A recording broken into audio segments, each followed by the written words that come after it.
മൂർത്തി സാറിന്റെ കഥ പറഞ്ഞു. ഒരു ചെറുപ്പക്കാരൻ ചായക്കടയിൽ ചെന്നിട്ട് ചോദിച്ചു, വിശപ്പ് മാറാൻ ഇവിടെ എന്താ ഉണ്ട്?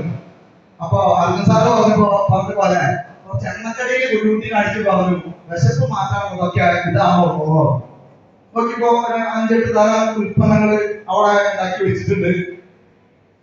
അതിനകത്ത് പൈസ ചെറുപ്പക്കാരൻ വിശപ്പ് മാറ്റാണെങ്കിൽ ഇപ്പൊ പറഞ്ഞു ഒരെണ്ണത്തിന് 10 രൂപയാണോ? വിശപ്പ് മാറ്റൽ എന്നുള്ളത് അതിന് ഒരെണ്ണത്തിന് 10 രൂപയാണോ? ആ രാജ്യം പഴംപരി എടുത്ത് ഒരു പഴംപരി എടുക്കാൻ പറഞ്ഞു. പഴംപരി നിന്നു, അത് ഉള്ളിവട നിന്നു, അത് എന്താണ് അങ്ങനെ വറവ് ഒരു 4 നിന്നു. നോക്കിയപ്പോൾ ആൾക്ക് വിശപ്പ് മാറില്ല. ലാസ്റ്റ് നോക്കിയപ്പോൾ ഒരു ഉണ്ടമ്പരി ഇരിക്കുന്നു, കണ്ടിട്ട് നല്ല ഉഷാറാണ്. അതുകൊണ്ട് ആ ഉണ്ടമ്പരി എടുത്ത് നിന്നു. നോക്കിയപ്പോ ഉണ്ടമ്പരി തിന്ന് ഏകദേശം ആ ഉണ്ടമ്പരിയുടെ അവസാന ഭാഗം ഒരു വെടിക്ക് അകത്താക്കിയപ്പോൾ വിശപ്പ് മാറി. ആളെന്തോ വളരെ സന്തോഷത്തോടുകൂടി പേടിച്ചെടുത്ത് ഒരു 10 രൂപ കടക്കാരൻ എടുത്തു. അപ്പൊ കടക്കാരൻ ചോദിച്ചു, 6 എടുത്തത് ഞാൻ കണ്ടു, 6 60 രൂപയാണ്. അപ്പോൾ അദ്ദേഹം പറഞ്ഞു, ആ ഉണ്ടമ്പരി തിന്നപ്പോഴാണ് എന്റെ വിശപ്പ് മാറി. ചില ആൾക്ക് സമയം എടുക്കും.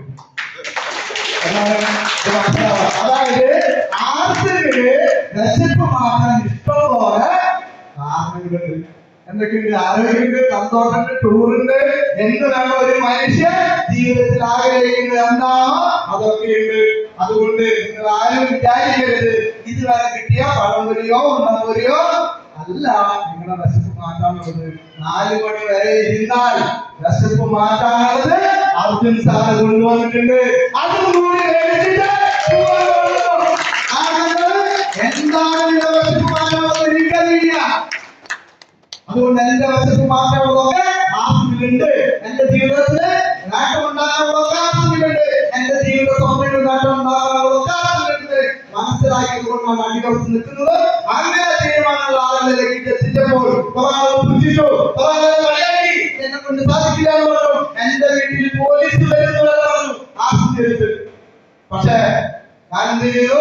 എന്റെ ലീഡേഴ്സില്, ഈ പ്രസ്ഥാനത്തില്, ഈ കമ്പനിയിലെ വിശ്വാസത്തോടുകൊണ്ട് ഞാൻ അടിവാസത്തിൽ നിന്നു, ക്ഷമയോടുകൂടി നിന്നു, കാര്യങ്ങൾ മനസ്സിലാക്കി പ്രോഗ്രാം അറ്റൻഡ് ചെയ്തു, ട്രെയിനിങ് അറ്റൻഡ് ചെയ്തു. ഇന്ന് നമ്മളായി നിൽക്കുമ്പോൾ ഇന്ന് എന്റെ ടീമില് 10-22,000 കുടുംബങ്ങൾ ഇന്ന് അണിനിരന്നു. അതില് ഒരു കുറച്ച് ഭാഗമാണ് ഒഴിഞ്ഞിരിക്കുന്നത്. സുഹൃത്തുക്കളെ മനസ്സിലാക്കാൻ ജനങ്ങൾക്ക് ഇത് ആവശ്യമുണ്ട്. പക്ഷെ ജനങ്ങൾക്ക് ഇത് എന്താണെന്ന് മനസ്സിലാവാത്തത് കൊണ്ടാണ് ഇത് നെട്ടോട്ടം ഓടുന്നത്. അതുകൊണ്ട് എവിടെയൊക്കെ നെട്ടോട്ടം ഓടുന്നോ ആ നെട്ടോട്ടം ഒഴിവാക്കി ആർസിനൊന്ന് മനസ്സിലാക്കാൻ നമുക്ക് ആർസിലൂടെ ജീവിത വിജയങ്ങൾ, ജീവിത സ്വപ്നങ്ങൾ യാഥാർത്ഥ്യമാക്കാൻ പറ്റുന്ന പറയുമ്പോൾ ആദ്യം വന്ന ആളുകൾക്ക് അത്ര വിശ്വസിക്കാൻ പറ്റില്ല. പക്ഷെ ഞാൻ പറയുന്നു, ഇന്ന് ഇങ്ങോട്ട് കടന്നു വന്ന ആളുകളായിരിക്കില്ല 4 മണിക്ക് ശേഷം നിങ്ങൾ ഈ ഹോളിലോട്ട് പോകുന്നത്. നിങ്ങളുടെ കുടുംബത്തിന്റെ, നിങ്ങളുടെ ജീവിതത്തില് വിജയിക്കാൻ സാധിക്കില്ല എന്നുള്ള വിജയ മന്ത്രങ്ങൾ ഉറച്ച തീരുമാനത്തിനായിരിക്കും കൊടുക്കുക. അങ്ങനെ എടുക്കുന്ന ആളുകൾക്ക് ഏറ്റവും വലിയ വിജയം ആസ്തിയിലൂടെ ഒരുക്കി വെച്ചിരിക്കുന്നു.